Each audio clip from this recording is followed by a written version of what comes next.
Hey everybody, how's it going? Welcome to 40 Finance channel.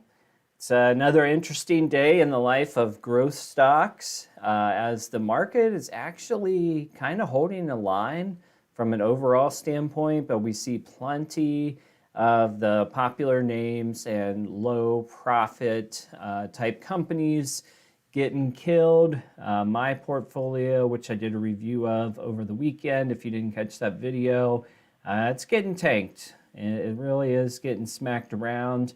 And, there's a lot of different ways that you can go about situations like this. Obviously, you could sell everything and take whatever loss you're staring at and try to get back in at a different time.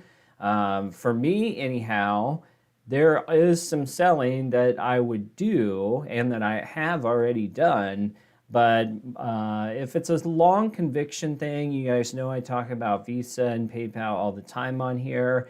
I'm not really worried about getting out now. I would be more inclined actually just to keep adding a few shares at a slower pace because, man, it's hard to tell what the bottom is on some of this stuff. And so I think, that what I'm really focused on is getting back into valuation and really trying to figure out, which profitable companies. I think that's the key right now. Profitable companies with some sort of an EPS where they could land what sort of price would actually be on sale as opposed to just a price correction, right? Because I think right now we're just seeing some price corrections, but I don't think we're necessarily seeing any sales. So anyway, just wanted to say hi to Lion. Lion sold his end phase. Congrats on that one. And you hung on longer than me. So, and I know you took a shot at me in the comments on the end phase. Yeah, just kidding, of course. That was a killer for me. It definitely would have put me in the green. But I'm glad you got your profits. Very similar to what I did with eBay. Or not eBay, Etsy. Sometimes you just got to get it and move on. Jim's here. Are you thinking about selling PayPal? I am not. However, I do think that PayPal has some more room to run. I did some calculations. I got a video for you guys either tonight or tomorrow where I run through some basic valuation calculations and give you my thoughts on where prices could go. But I just did all that work, so I'm not going to share it here. Lion says, okay, he sold his in phase, so now he has cash on the sidelines. That's what I feel right now with Etsy. I think that we could see some decent deals. Visa looking attractive. Moving Muscle says even profitable companies are tanking. So I agree. And I want to bring some stuff up here. One second.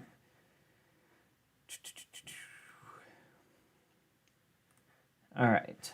I don't really care about Wayfair. I was just looking at their chart. Let me pull up another screen here.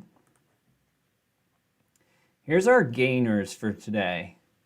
And I don't think you have to have a premium Yahoo subscription to see this. And I've shown it before on the channel. It's just finance.yahoo/gainers. And then I like to go in here and sort by market cap because you figure penny stocks and whatever makes it hard to really get into it. Tesla is up 3% today. P ratio of 385. Banks. Let's just look for some commonalities, right? Banks. Looks like all the banks are up. Charles Schwab, Goldman Sachs. BHP, I don't know them off the top of my head. Moderna making a bounce. Lithium. Energy with ConocoPhillips. US Bank. Cars.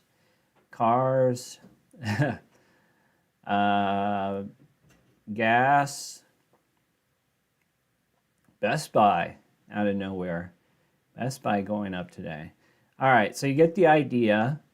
Looks like a lot of gas, a lot of energy, American cars, and that's about the big ones. Now let's flip the script. Let's look at the losers. This is just for today, is how I've got this set up. And this is why we have to sort by market cap, right? Because who knows what that is. All right. Visa, another 3%. Alibaba, 2.5%. MasterCard, Netflix, PayPal, Met Yuan, Shopify, Intuit, C Limited, which I saw C go under 300, I think, today. JD.com, Airbnb, Snowflake, Square. The irony about Square is they just announced that they're going to move to a decentralized crypto platform, which is big for the crypto purists. So I was surprised that they actually, they're always overvalued, but I was surprised they lost today. Lucid, Adyen, Coinbase, Uber and Lyft. There might be something to these. I really need to look at them again now that they're coming back down. They weren't that far away in overvalued land. And I kind of sort of like Lyft for some reason, but if you're ever thinking about those, it could be a good time. Snap, Zoom, Roblox, you get the idea. Melly, which I've got my eye on Melly, not at this price necessarily, with a PE of 800, but I would be interested in it. Cloudflare, 8% down, not a profitable company. Fortinet, I got my eye on that one, PE of 100. Unity, all right. So you get the picture. So that's what's down, okay? I just want to say hi to a couple people. Krishna, any idea why stocks like Tesla and Nvidia, they still have the support, okay? So why does Tesla and Nvidia go up? For whatever reason on those two names, the support of the market keeps pouring into them, and it's almost like a momentum play. So Nvidia and Tesla are overvalued from a fundamental standpoint, but you're right. They just get people, as long as people keep buying it, it keeps going up. All right. Lions in looking at Apple, 7-day green streak. Nice. Andy's back. Affirm, SoFi, Upstart. So juicy, I might pull the trigger. I'm with you on some of those. Upstart, okay, we'll look at that one today. SoFi and Affirm took a big hit today as well. I want to show you something else. Let me grab a drink here. So let's go to equal weighted indexes. Okay, so most, I don't know if it's most, but a lot of ETFs are market cap weighted, aka when Apple goes up 5%, the whole thing goes up about that much because it's so heavily weighted on it. The S&P equal weight year to date is up pretty substantially, 131 to 160. In the last month, though, we see all these positive headlines right now. It has had some dips if you go across all 500 stocks. All right, so that's the S&P 500. Basically one share. This is the equivalent of one share of each of the 500 components of the S&P. Now let's go to the small cap one. And there's a few of these. I follow this is not the one I want actually. Oh darn, I wrote it down wrong. This is the value one. I need to find the Russell equal weight. I'm going to skip it for now. so I don't bore you. Let's go to the NASDAQ 100 equal weight. And here's where you start to see a little bit of just a pullback. It's only $1, okay? And that's only the top 100 NASDAQs. And let me go find this equal weight Russell real quick. Small cap. I'll switch over so you don't have to look at all this crap. But what you're about to see here is the small caps are getting killed. Oh, it's EWSC. Okay. Let's go back. Sorry about that. EWSC. There we go. It's only a 600 though. 1 month. Here's your 1 month, and you see how the small caps are bleeding out. It has a little bump here. I wish that this was the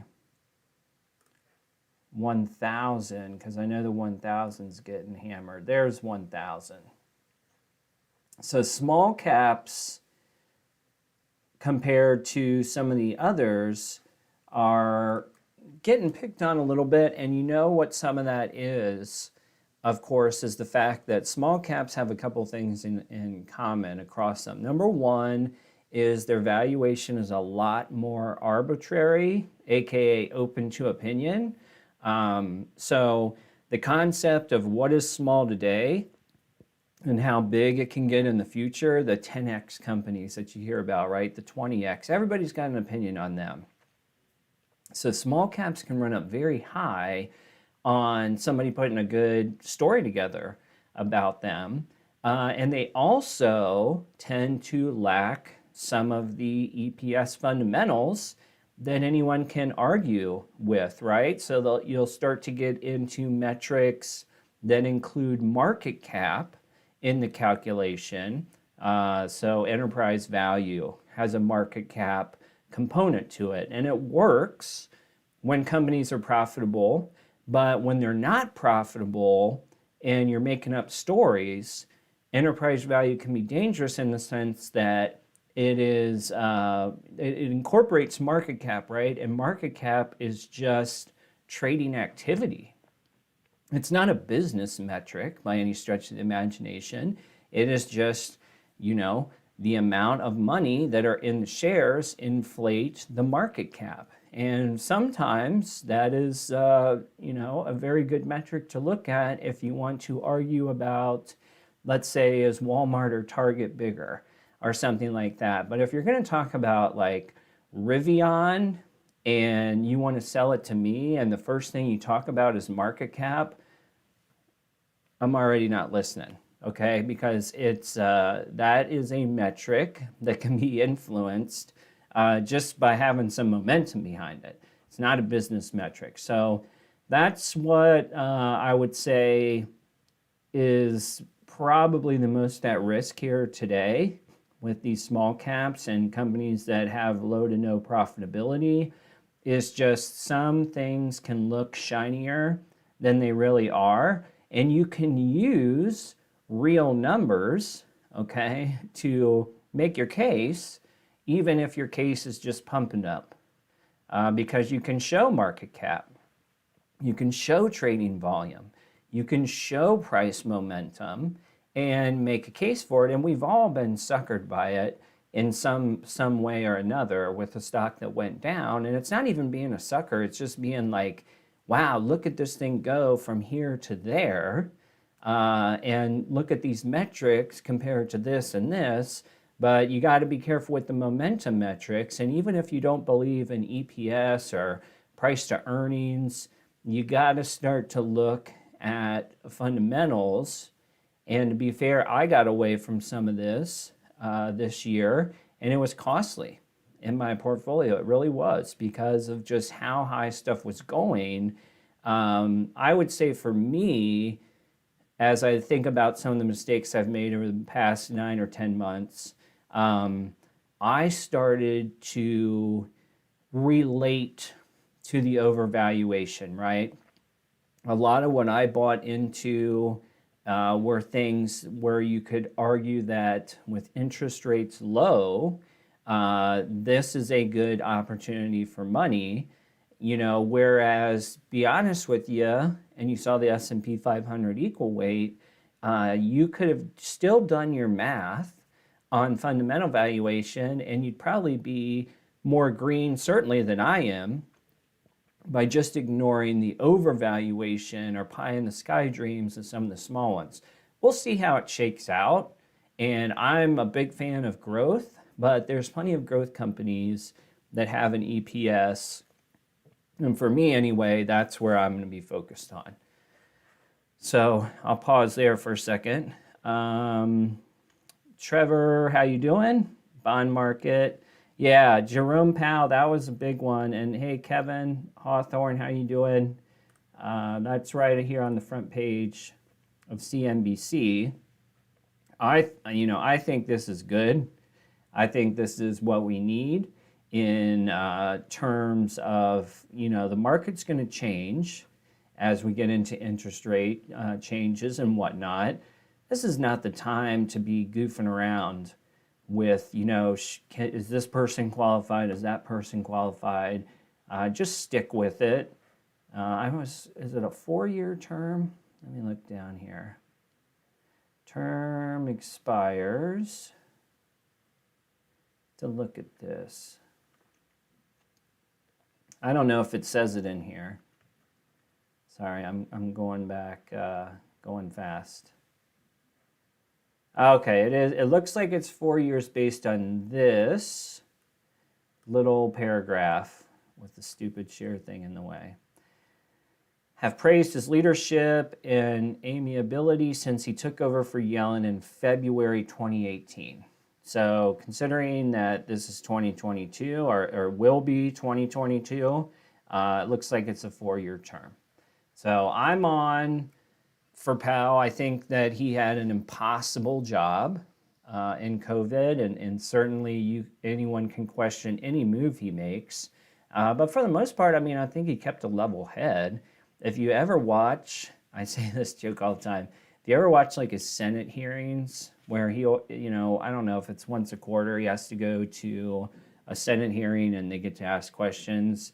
Those morons in the Senate just ask him the dumbest things and pepper him with insinuations and whatnot. And he holds the line, like a very factual line of where his office sits, what they influence, and what basically is none of his business. And so he'll throw people back. He'll throw it back at him and say, that has nothing to do with my department. I can't help you there. And I like it. So that's my 2 cents anyhow. Oh, Lion, I was going to ask you, Lion's talking about I should have sold LSPD. Now it's at 72.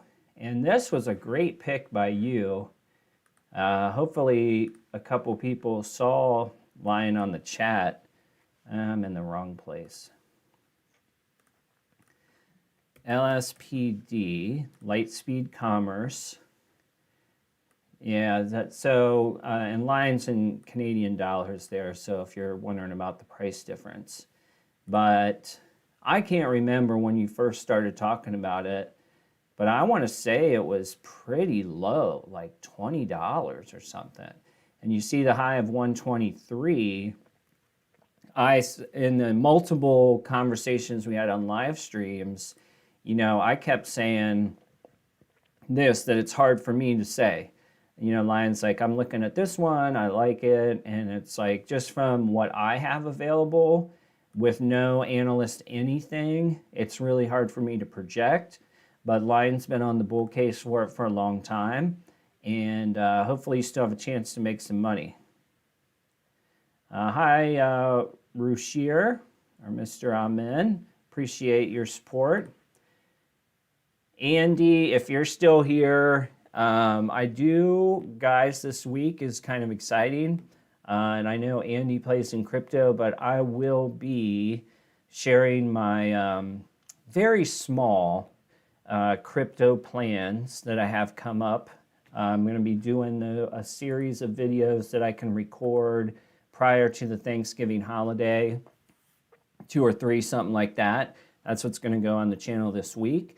And I'm just going to share what I've looked at in the crypto space, what I'm doing now, and of course what I plan to do, and you know, where I see it. I'll share something about it just so you know from where I'm coming from. I'm not shifting 100% to crypto, but I think there is some intrigue there.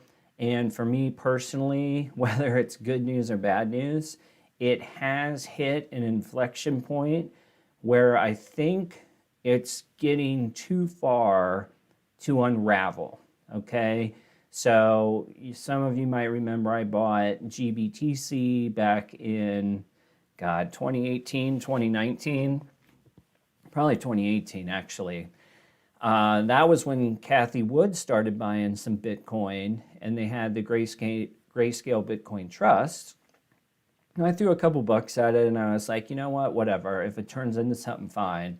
And I made a little bit off that. I sold those shares out during the summer peak for Bitcoin and just took the win because I knew that it was now time for me to invest. If I was going to invest any more dollars in crypto, I wanted to own the asset, right? I wanted to like have it. So I'll be sharing that this week, and I'm excited. It's not going to go overboard. It's not really going to change this channel, but it might add another 10 to 15% to the content. So I'm hoping to present it to you from a novice / here's why I'm buying perspective, as opposed to trying to tell you that I'm an expert, because I'm not. And if it all blew up tomorrow, I don't even know that I'd be surprised, but it's worth it. I think it's worth it at this point because there are so many things tied to this crypto game in the bigger worlds, right? In the corporate worlds, in the traded markets, in international, that I do want to have a sliver of this for myself. So, all right. Back to the questions. DH, I don't know what to do with Upstart. So Matterport, let's start with Upstart because I'm kind of looking at this one too. But here's what I like about Upstart. Of all the things, right off the bat, you have an EPS. Okay. Now, trailing 12 months PE, okay, 208. And we know that this is a hot time for lenders. So I will, you know, and for lenders, I don't necessarily mean mortgages. I mean personal loans, consumer, whatever. So I think that Upstart is in a peak cycle of consumer interest, not interest rates, but consumer demand. And I think that they have the potential to have a couple really good years of being an innovator. Now, I looked at this one around $100 and passed over the summer because I just didn't know what I could believe and what I couldn't. When did this come out? This came out on roughly December 14th of last year. You had a high of 390, you're down to 208. Morningstar gives it 221, so actually below where we're at right now. You're starting to get some analysts in here. $1.96 for the end of this year, perhaps $2.47 next year. So if you said a P of 100, you'd be at $200, all right? Sales growth, ridiculous this year. I don't even know if this is fair though. I guess if they came out in December, they could have had their full financial year posted, but 245% growth, and then next year 46. So that's where you got to ask yourself, can they outperform this, or will they hit it? If they only hit it, the numbers are going to start to look a little weird next year. It's going to be good news, but not ridiculously awesome news.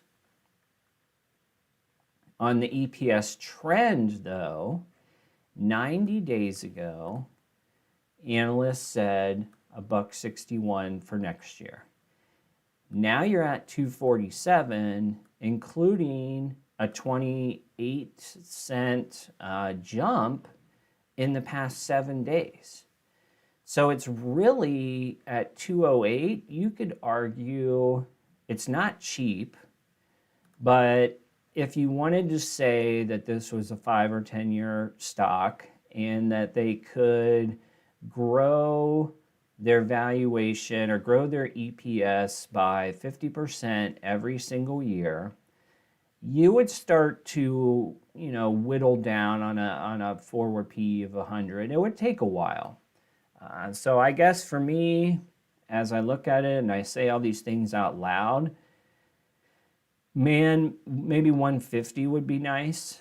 I don't know if you'll see it though, because this is pretty popular. Let's take a look real quick at Seeking Alpha to see if they have some further out calculations. I really like this earnings estimate thing they do down here, this table. All right, so here we go. If they hit $1.97 in 21, you got a PE of 105. If they hit this in 2022, which is probably the most accurate at this point, you're at 83. And by 2023, you're down to 70. So they're making progress. It's still, though, lending. And nobody else in lending gets this kind of multiple.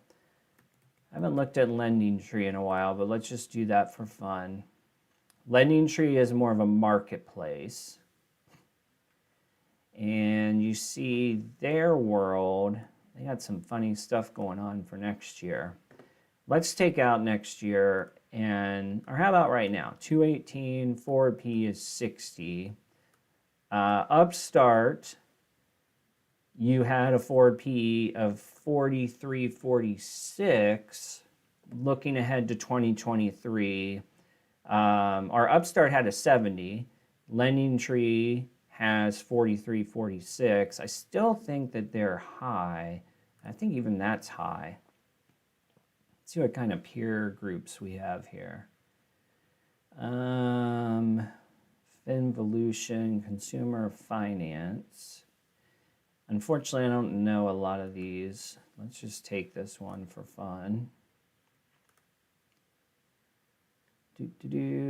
Well, here you go. This is kind of what I wanted to show you, but I don't know if it's 100% apples to apples. Look at these four PEs. So banks, lending, etc. Very often, you're not going to get PEs that are very high. 10 to 20, in this case, single digits. So it's okay that Upstart's priced for technology right now, but will it always be? And I'll tell you where I got screwed on that was Rocket. Okay, I had them priced as a technology leader in mortgages, which I still think is true. The market only wants to pay for them as a mortgage provider, so they've got a P, that should fall in the neighborhood of 10 over time. All right. Matterport, I'm just going to look at it. So I like the concept of Matterport. It's not really a stock for me. It's up to $26, and you're not going to be profitable next year. I don't know, man. This is a company, just to be honest, this is a company that next year will make $160 million, which is, like a day in the life of Microsoft or something like that. And that's pushing it, I get it. You do have good growth. This is not going to be profitable though. So if we do go to a forward PE world, what's the price to sales on it? They don't have it yet. I think you just have risk involved with this one, and I don't know if you should take your money or not. Morningstar says you got 31.59. I'm not sure I believe that, but whatever. All right, I'm just gonna drink.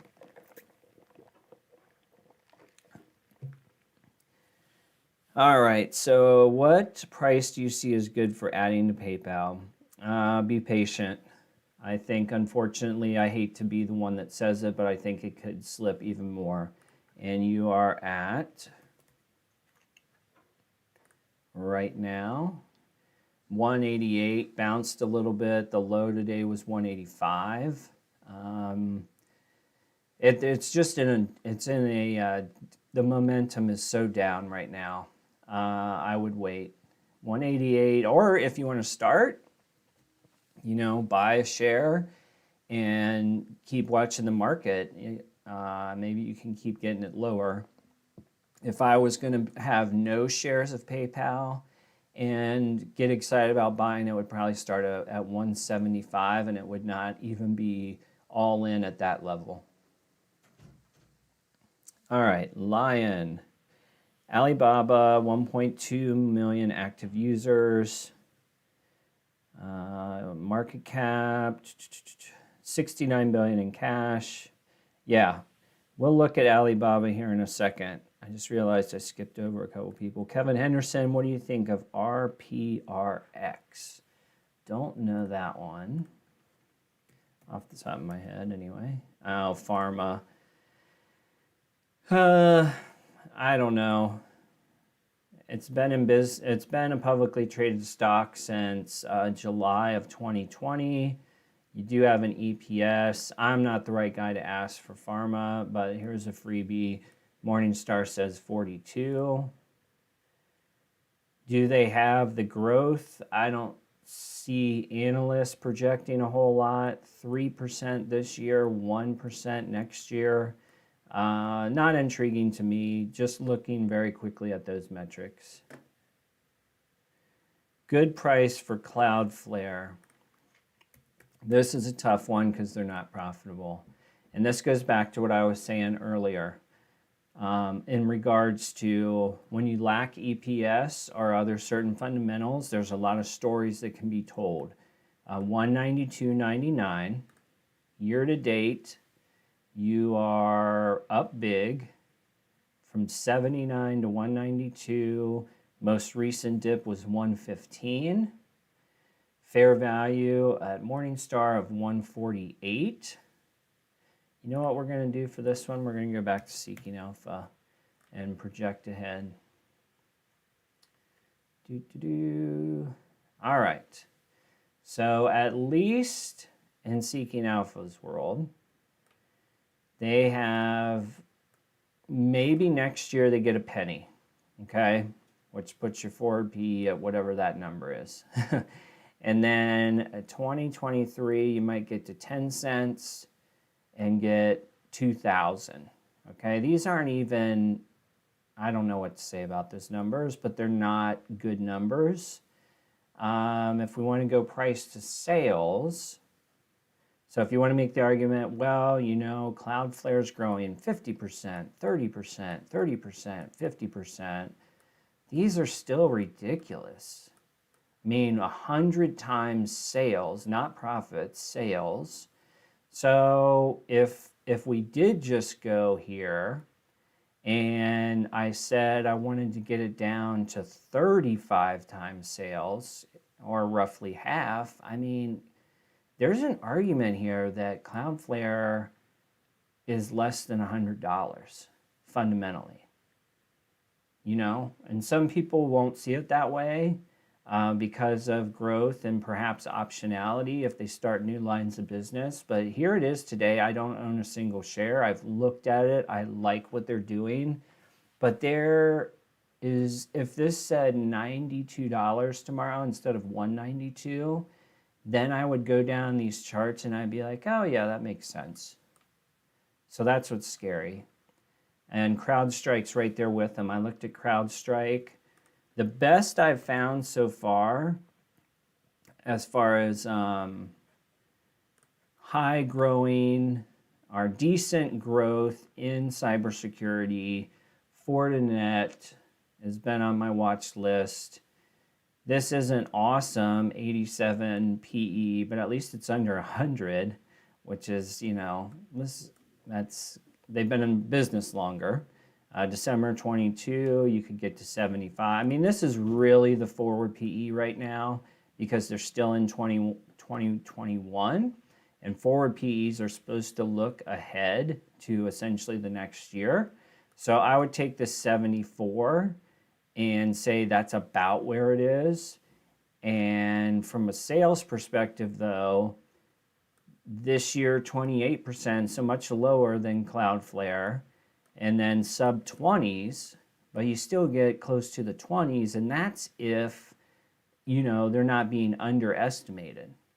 So that's, if anything else, if you're going to look at Cloudflare and CrowdStrike, and you pick whatever cybersecurity stock you want, throw it up against Fortinet and see how it stands up to that, because so far this is the best one that I found, and it could probably afford to lose a couple pounds in terms of valuation.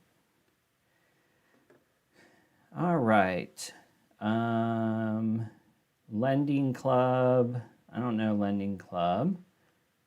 But, oh, sorry. So I talk and then I look at questions. So let's look at Lending Club, because I think the point here that Robert's making is when we were comparing it to Upstart, LC, Lending Club, not trailing 12 months. Okay, if fourth quarter comes in, they will get to 13 cents next year, $1.64, and their forward PE is 23. And it was also that way back pre-pandemic. So let's take Upstart's forward.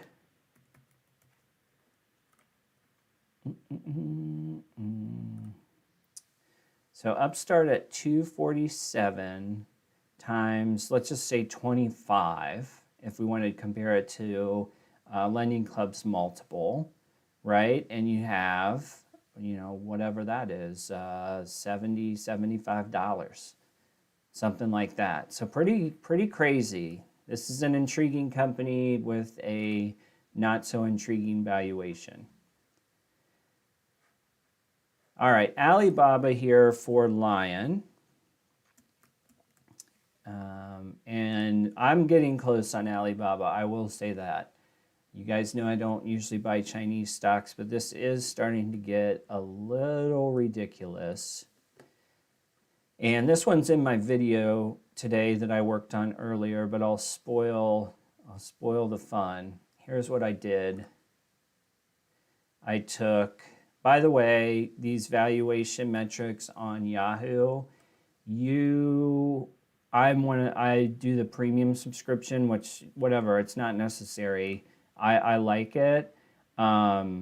These annual and far-reaching quarterly estimates are part of premium. So if you guys log in as just a regular user, they're going to cut you off about right here. So don't freak out if you can't see these. So let's look at Alibaba forward PE, right? And let's go pre-pandemic. Alibaba was still hot, very hot pre-pandemic, in fact, arguably hotter.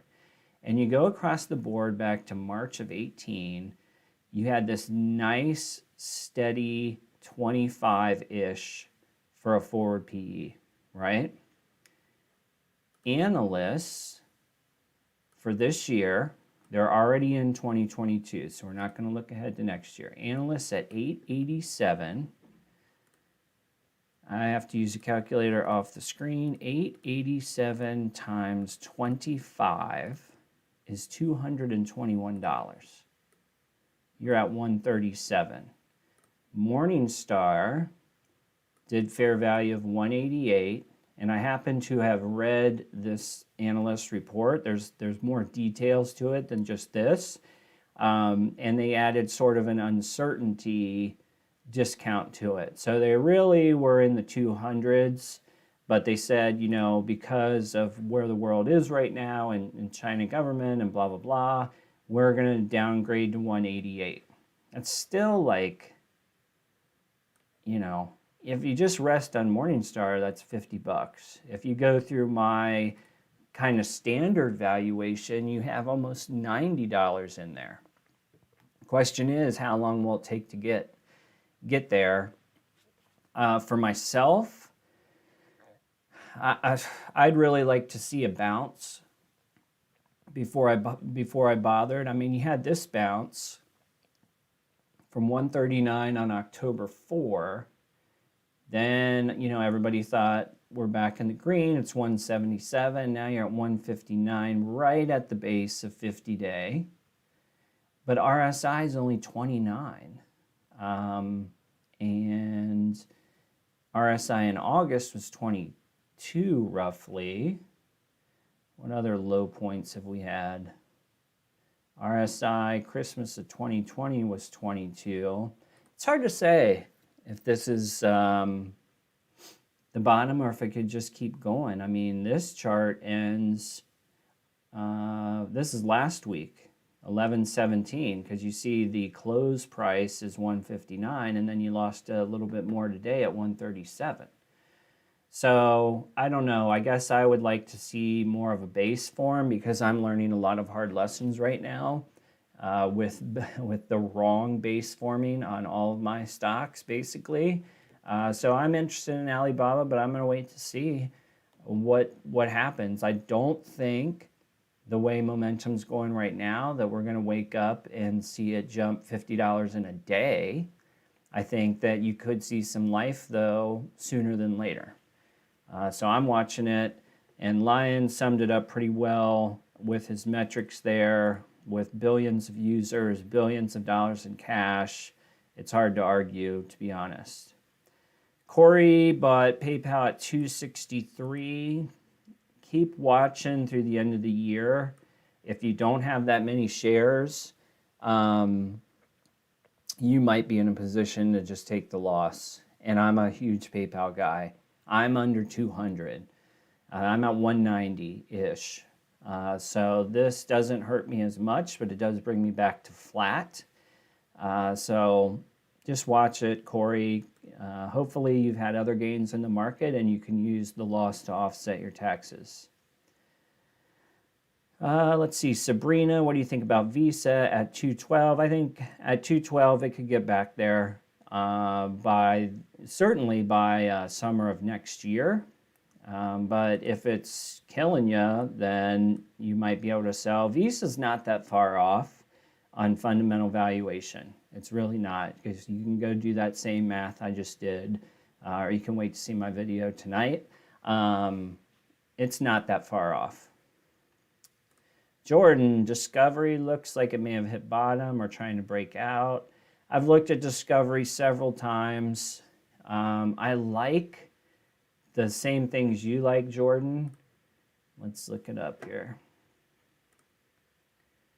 I like that it's so cheap, and I like that it's got a streaming connection to it, which is obviously going to be a big part of the world going forward. Year to date, so it hit something unreasonable in March at 77. Started the year at 34. Now you're at 25. Morningstar at 42. Let's just look at this real quick. Do the same thing for this one. Forward PE 861. Let's go pre-pandemic. So 12/31/19 right here. Pre-pandemic. 8, 6, 8, 7, 9, 11, 10. Interesting. You would almost make the argument that the forward PE is about right at 861. So the next thing that could move it would be EPS growth, and they are in Q4, so we can look to 320. And let's give it a 9 on forward PE for fun. 9 times 3.2 equals 2880. So if any of that happens, you've only got a few bucks in here, maybe 10%. But then, if you hold it for longer, it could be a lot more. This part is a negative in my mind, single-digit growth rate. So that's something to watch. I think in connected TV, this could change quickly for the positive and or the negative. But Discovery is a lot like this guy that I've also looked at, Viacom. And whatever, it did the same thing on March 15th. Viacom was at 40. Today it's at 33. Morningstar loves Viacom. Fair value of 61. Forward PE 2019. In case you missed it, we're going 2019 to go pre-pandemic. What if interest rates come back to normal and some of the quick buck rationality goes away in the market? That's why we're going back here to look at historical valuations. You've got 8, 6, 7, almost dead on Discovery, right? Almost dead on. So we'll call it a 9. This is 2021. Look to 2022, 383. I'm going to type it in. $3.83 times 9 equals 34.47. This is why these two stocks can't seem to get off their ass.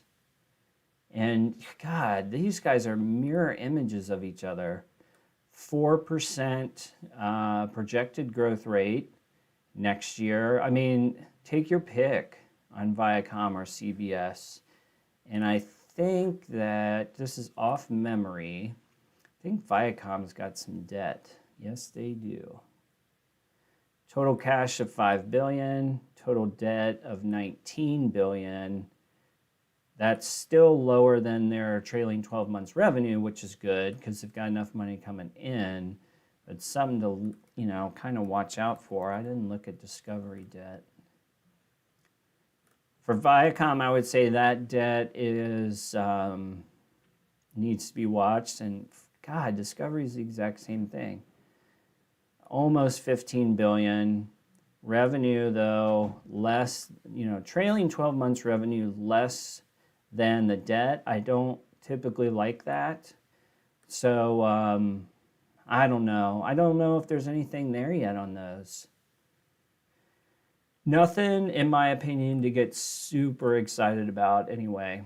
I know that Viacom pays a dividend, 2.85%. I'm looking at it on another screen. So you got that going for you. Discovery does not. LD, it's nuclear winter in my portfolio. I feel you. I feel you. Tree is nearing 100 from a high of 370. We looked at it to compare it to Upstart for a second. And on the bright side, Tree had a better valuation than Upstart. Let's see, Mr. Chada, Snap under 50, T-Doc 109, Peloton 44, Robinhood on 27. So of the names you mentioned, I would be mildly interested in Snap and Peloton. Teladoc, I don't believe has a long-term moat that can't be replicated by somebody else. But, it's my personal opinion, and I don't read a ton about Teladoc. But when I see it, I see a Zoom call with a doctor, and so I just don't buy the moat. Now, so I say that, and then you might say right back, but you want Peloton? Peloton's just an iPad on an exercise bike. True, very true, I'll give you that. But their brand, I think, is bigger than most people realize. I'm not saying that it's on sale. I'm just saying that they probably have more assets than they're given credit for. And supply chain problems are typically temporary. Now you have a stock. Let's see where we're at here. 157 down to 44. Morningstar gives it a 51. Let's just do, we're not going to be able to do the historical valuation because they're not profitable. But price to sales at 3 times, lowest ever. Forward PE, looks like analyst opinion went to the negative for next year, so there's no forward PE. Let's see what they got going on since we were looking at debt earlier. $1.6 billion in debt, about $1 billion in cash, $4.7 billion in revenue over 12 months. They do have the software component. I don't think it's horrible at $44. I think it's worth a gander for the right person. Again, where's the base, right? Where all of our stocks are, all of my stocks are shrinking. And so I'm sort of at this level as we look at this chart. If I can scroll it in, I don't know if you guys can see it or not, the whole thing. But the bottom line is, falling off a cliff, RSI at 24, hasn't had an upward move since Halloween. And that was an upward move from 83 to roughly 93, 96. Broke well below the 50-day, and now it's just in free fall. So it's like, is it really on sale or not? And traditional metrics are not going to support it because you don't have an EPS. So next year, minus 84 cents. If we go to the Seeking Alpha guide, profitability has now, gosh golly, I didn't even move the screen over, I'm sorry. Here's Peloton. Not profitable until 2024 at this pace. So 3-ish, 2.5-ish years from now, if you bought today, your PE in 2024, if all these things happen, would be 847. Price to sales, though, which you could probably get behind at this level because you're in single digits. Don't forget, Cloudflare, price to sales was 100 times. So single digits isn't terrible, but I showed a chart earlier. I'm not going to do it again. I forgot to switch the screens over. There's just, you need to see a bottom. I mean, don't we need to ask that out of everything that we're buying right now? Is what is the bottom?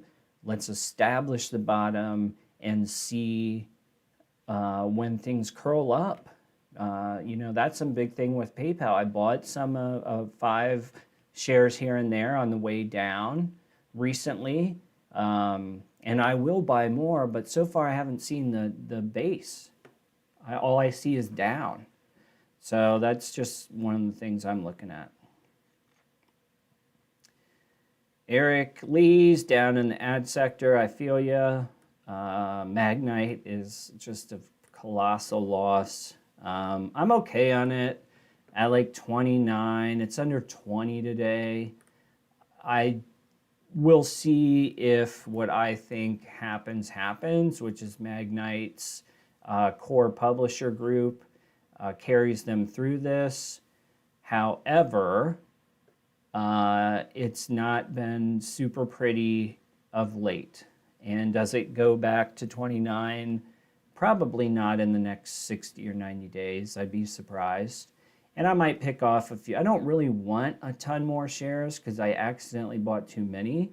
But if you started to see something going further down from this 1964, then I might just get little 5, 10 shares here and there just to bring the cost basis down. But it's very obvious with Magnite that it is going to be at least another year for them to get full momentum back from the carnage of this year. Ironically, they don't even have bad earnings reports. This is all like sentiment right now. And Eric, I would say that Trade Desk, if you're in that, which I almost bought several times this year, Trade Desk is one that it could be up for a valuation correction.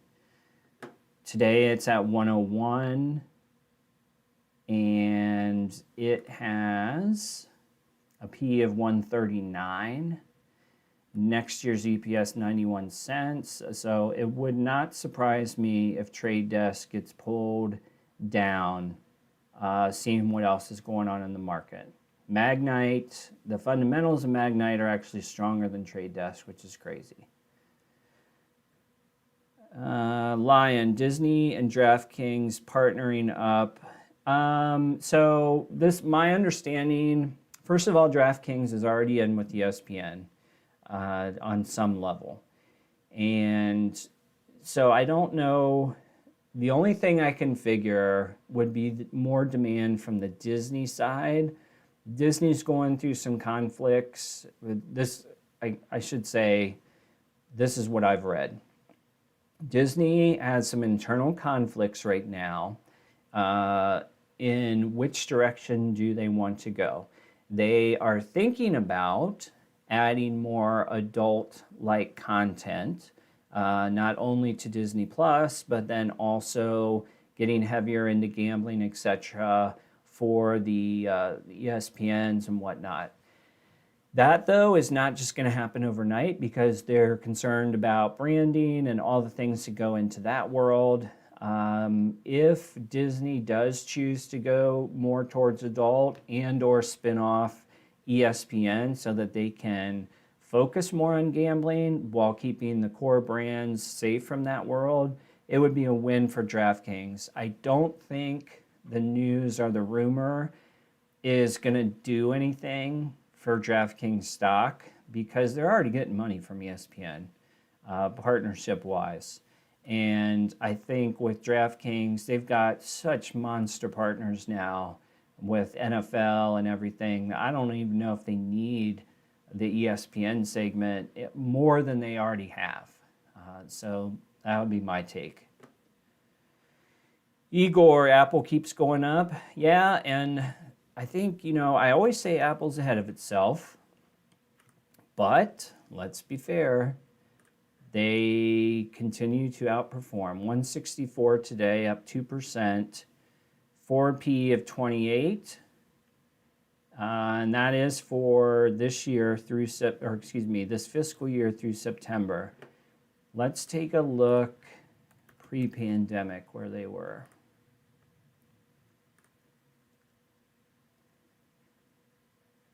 All right, let's go back to 2019, which is right here. Pre-pandemic, Apple, and this is quarterly, not annual, high of 22, really probably more like 15, 16s. How about we'll give it love at 17, okay? So 17 forward PE would be historical average times 615.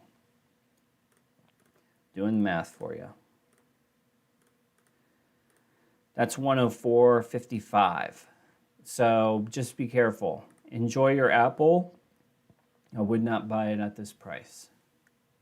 Apple, Microsoft, Google, incredibly predictable of late because the companies are so big and they're in billions and billions of dollars that you never really have to worry about, they're never going to grow 50% again because they just make too much money, right? So Microsoft and Google have outperformed beyond expectation because they have actually beat analyst estimates sizably during the pandemic. Microsoft, obviously, with Azure picking up most of that weight, and Google, you know, a lot of pressure on them because of the so-called demise of advertising. And then we go and find out actually they didn't, you know, nothing hurt them at all during the pandemic.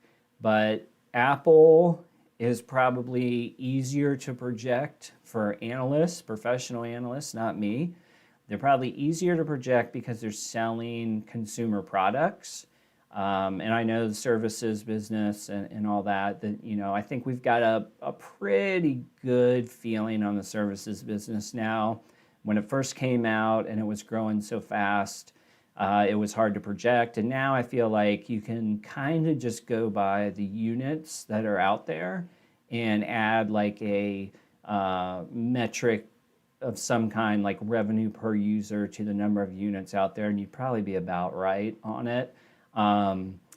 So here's how Apple could outperform 164, which I think is a stretch.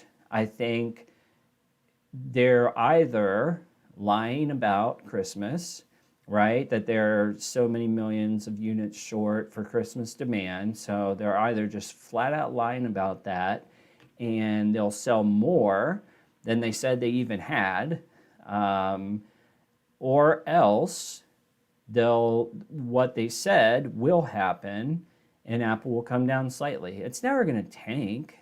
I mean, it's never going to go to $50. But at 164, I'm surprised that it keeps going up, honestly, at this level, because the fundamentals really aren't there. What did we say? Here's another way to do this, by the way. So we took, what was it, 17 times 615. So that's like the look ahead, but let's do it another way. Just to refresh your memory, we were over here in 2019. Let's do this another way. We looked through all these, and we eyeballed it, or I eyeballed it, and said, okay, God damn it. We were through all these. I eyeballed it and said, let's give them a 17 forward PE. Okay? That's just my opinion. You might do something else. Then I timed 17 by this, and let me check the math. 17 times 615. That's where I got my 104. Now let's take this out of the equation. Let's take 615 out of the equation and just say that that's stupid, okay? By the way, as I look at it, I was using the 2023 number. We should probably be more like right here. So let's just take the stock price, 163.95, and do 164 for fun. And let's just divide it by 17. Say that the analysts are stupid, and this is a spot-on price. That would be an EPS of $9.65. $9.65, it would actually fall in this fiscal year. There's no way do they beat by over $3. There's just no way. Okay? So I think Apple's high.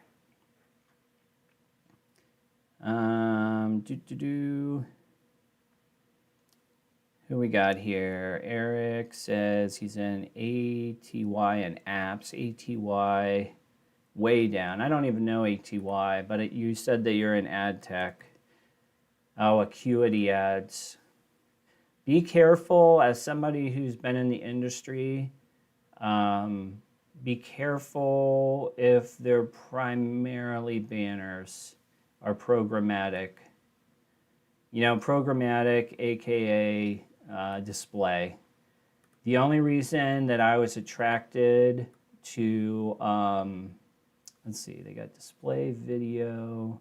I mean, video is the same thing as display anymore. You know, obviously connected TV is a much brighter market. Morningstar has Acuity at 687, so who knows, maybe you get lucky. Apps, I think everybody's been intrigued by that one, including myself, but it just has trouble pushing over.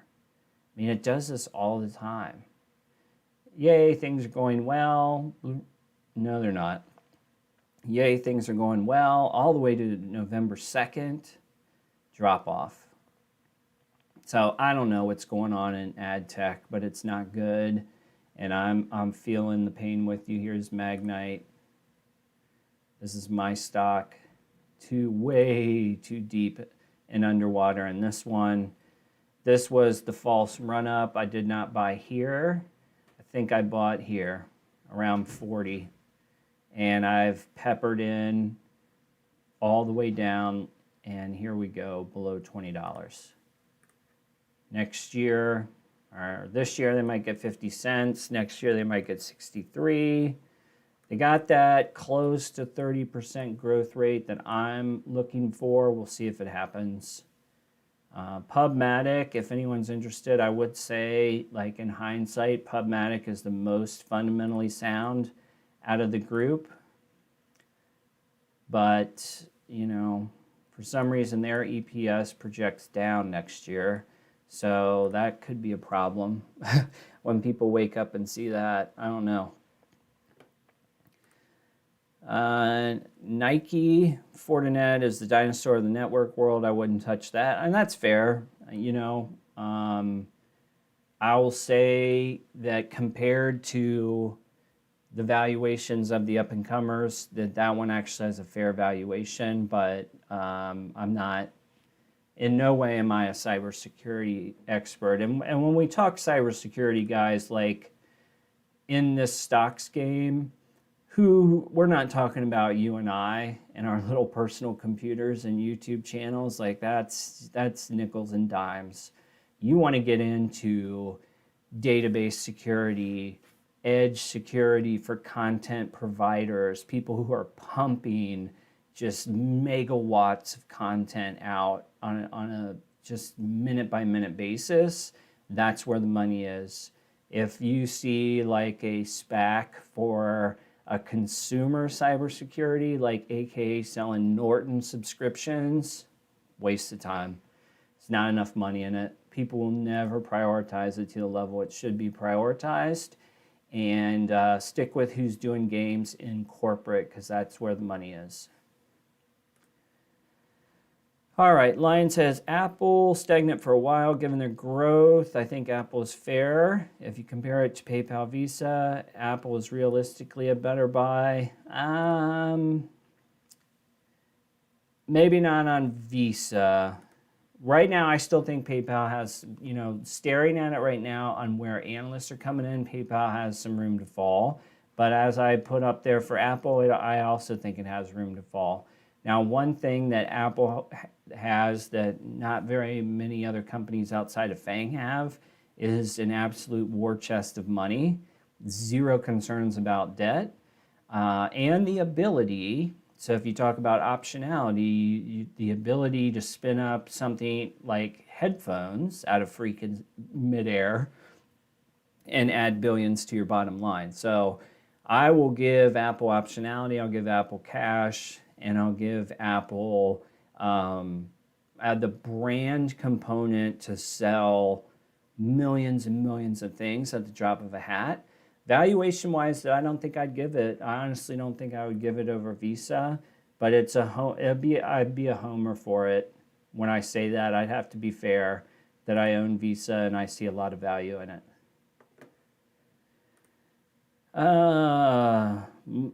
Lion, Microsoft PE 38, Costco. Man, Costco's on fire. Let's look at Costco while we're hanging out.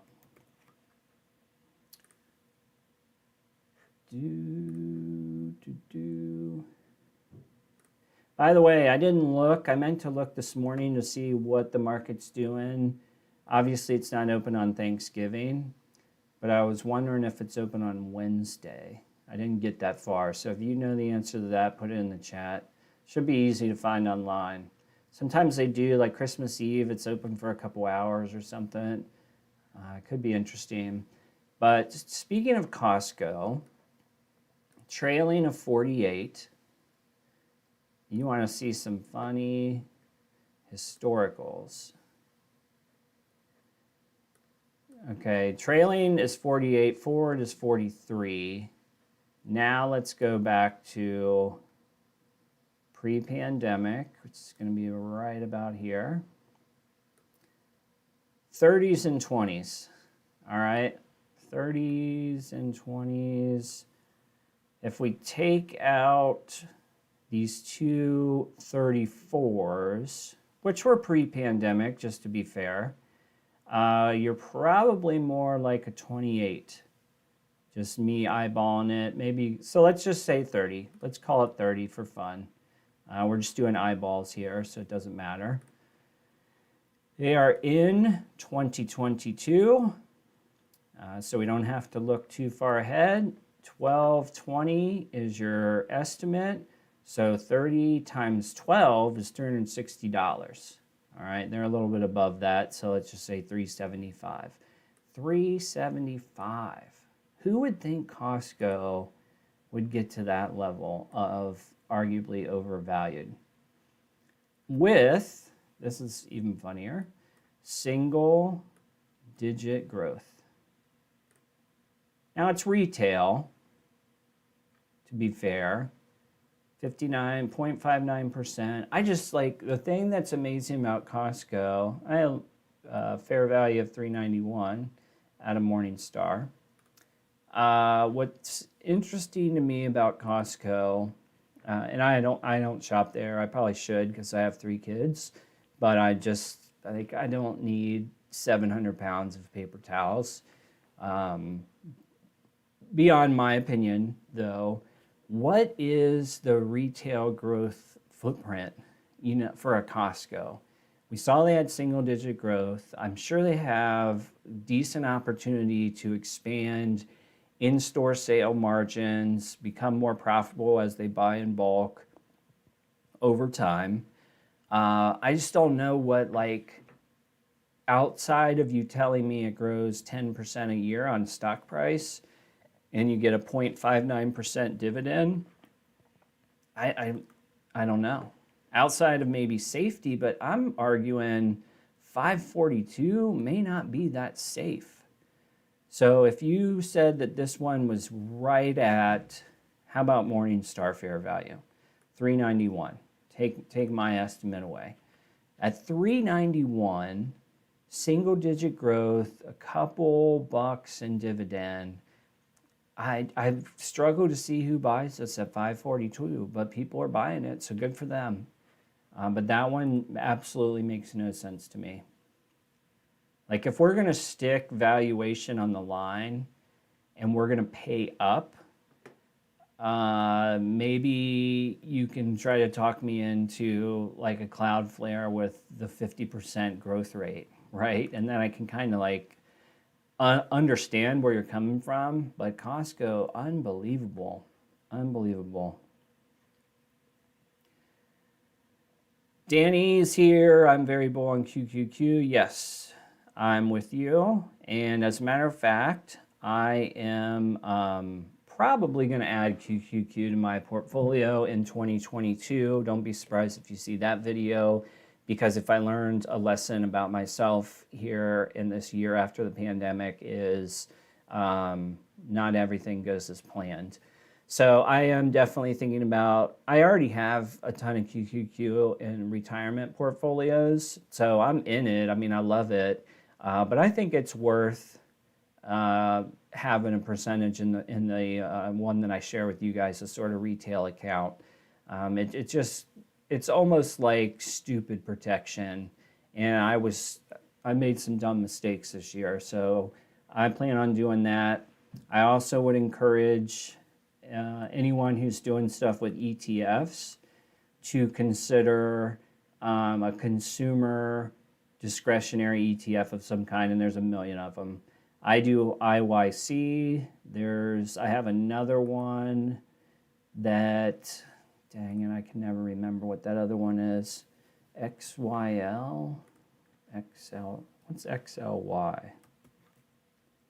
XLY is a spider one, basically the same thing, slightly different components. But The reason I say consumer discretionary is because I don't think we're back to full bore yet on consumer spending. I don't think we're even close, particularly when you integrate travel into the mix. So if you are thinking about ETFs and you're reading about a bunch of them and coming up with your favorite, just remember consumer discretionary, not to buy anything I tell you. I don't tell you to buy anything, but research consumer discretionary, because consumer spending, particularly in the United States, is an infinite straight line. It's just an infinite straight line. I'll try to pull a graph here in a second. But to Danny's question, the 3x leverage, there are people, you know where I would go, Danny, just to take myself out of that, is look it up on Reddit, because I've read a bunch of threads, and I know Reddit is really just guys like you and I chatting. But there's people who have done it. The people who did it the best did it on March of the pandemic, and obviously they just killed it for the year. Do you do triple leverage at this point? I think is really the hard one, because the only thing I can tell you with any, without getting into like super details, is remember that when leverage falls, it takes twice as much to get back to where you were, right? So if it loses 30% on a day, then you basically need like almost 60% gain to get back to where you were. So there's a lot. It's all good when stuff's going up. It only takes a massive correction day to screw the whole plan, though. So if I was going to do anything on a triple leverage ETF, I would for sure do it on a crash day or a correction day. And then I would probably, like, let's just say a correction happened, QQQ goes down 10%, the whole stock market's in flames, then wait even longer for a base and a rebound, and then buy it there, because you got to get it up. It's got to be going up, or else you'll end up in quicksand.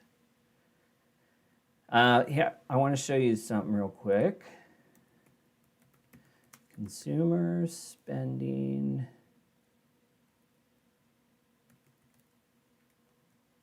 annual growth rate.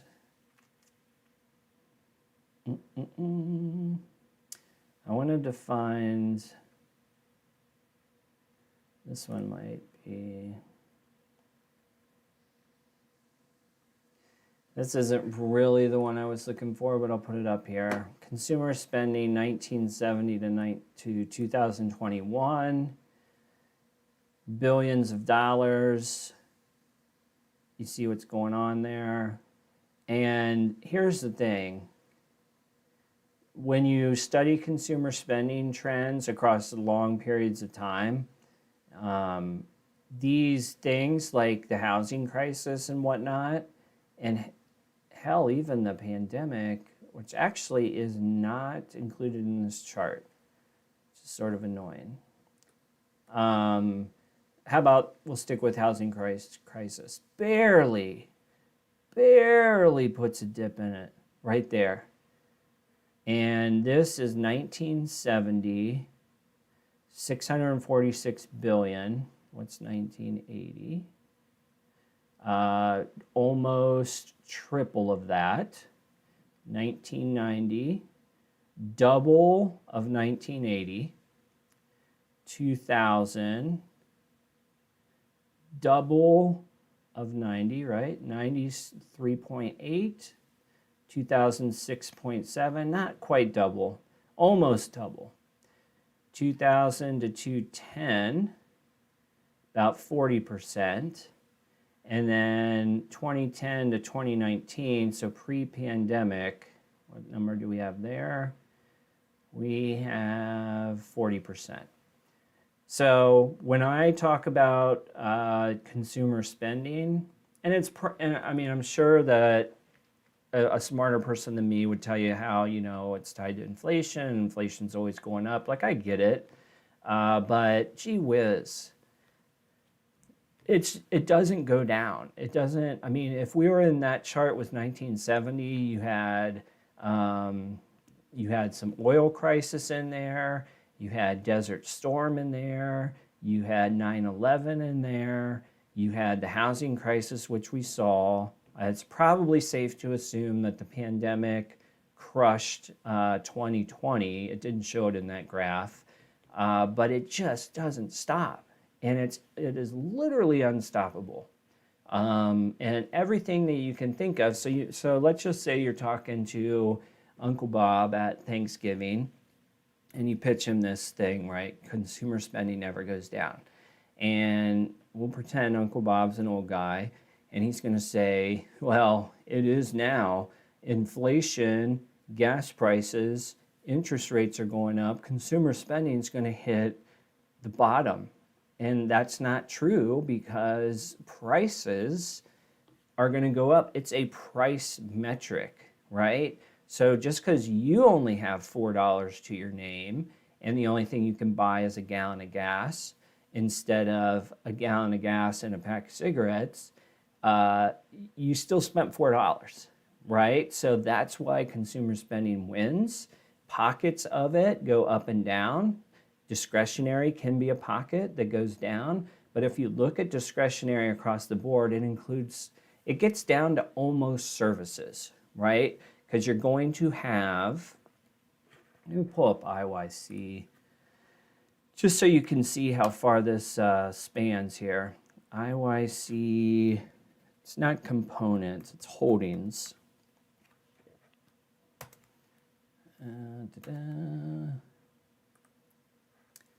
iShares. So this is the one that I like the best, but go find your own. Let's try to get to the holdings somewhere. Here we go. All right, Amazon 14%. Okay, so this is just consumer discretionary, right? So think about this. Amazon, there's a lot of stuff on Amazon that are optional purchases, right? You can buy a lot of stuff that you don't necessarily need, but you can buy a lot of stuff that you do need. Pet food, toiletries, stuff for your house. So it's not as discretionary as Tesla. Tesla, if you are poor, you're not entertaining a Tesla. Hell, even if you're just running a budget, you're probably not in the room for Tesla. Home Depot.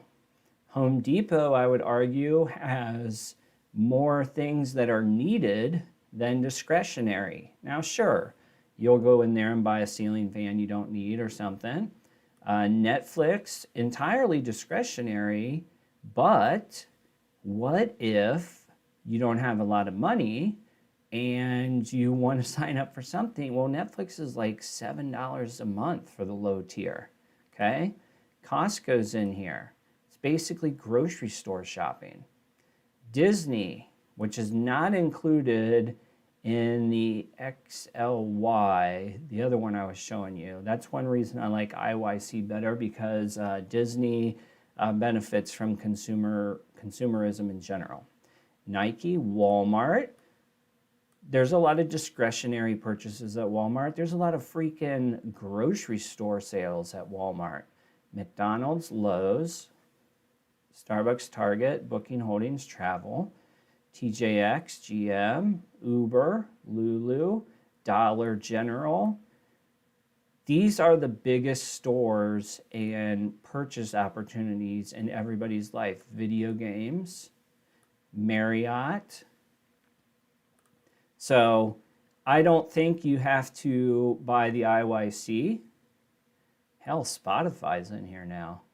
Best Buy, airlines. So I don't think you have to buy the IYC to capture this. You can see the expense ratio here. Go do your own shopping and your own comparisons.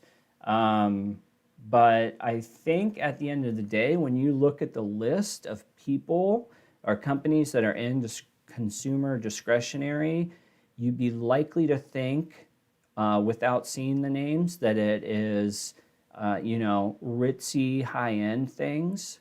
It's not. It's probably more to consumer staples than you'd ever guess. Staples, not the store, consumer staples is like P&G laundry detergent, all right? Toothpaste, stuff like that. That you pretty much have to have, right? Or you almost can't survive. You don't need P&G brand, but you need something. But guess who makes a couple bucks off P&G? Walmart, Target, Costco, of course. So I love having a consumer discretionary in my ETF portfolio. And if you're building one or you're thinking about adding or subtracting certain things, take a look at it. All right. Igor bought the dip on TQQEW several times, but sold his leverage positions. Great stock Vortex, added to Visa and PayPal. Snap, I'm interested in. Pins is a good fundamental social stock, probably the best one from an earnings per share, minus Facebook, of course. Lion, Costco has been solid hold, I bet. During the dip of 300 this year, it's inflation proof. They have a lot of room to grow. Congrats, man. Costco has been killing it. Stock Raider, AQST is next to go. Low float. I don't know. That must be a pump. I don't know that one, sorry. Lion, PayPal picking up. Let's go. What'd they hit today?